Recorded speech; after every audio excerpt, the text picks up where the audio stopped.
Di ba liwanag na?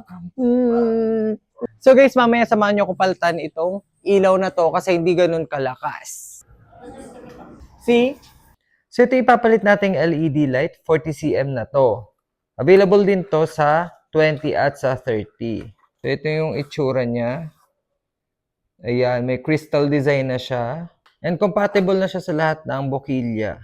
Madali lang siya ikabit. Oh, color to color. Yan.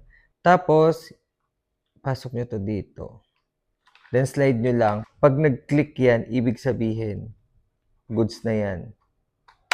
Yung. So kapag patay ang ilaw, ganito yung harapan namin. Tapos kapag bukas naman yung ilaw, ganyan. Palitan na natin. Heto yung inalis ko, buti na lang pinaltan ko. Parang makakasunog pa to ah.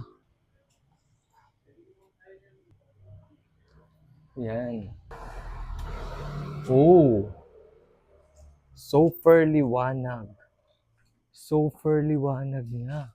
Oh, compared kanina, oh, 'di ba? Ayan siya sa malapitan. Pwede na ako mag-TikTok dito tuwing gabi. Kasi maliwanag na, sobrang liwanag, oh, 'di ba? So guys, kung trip niyo din 'yan, tap the yellow basket.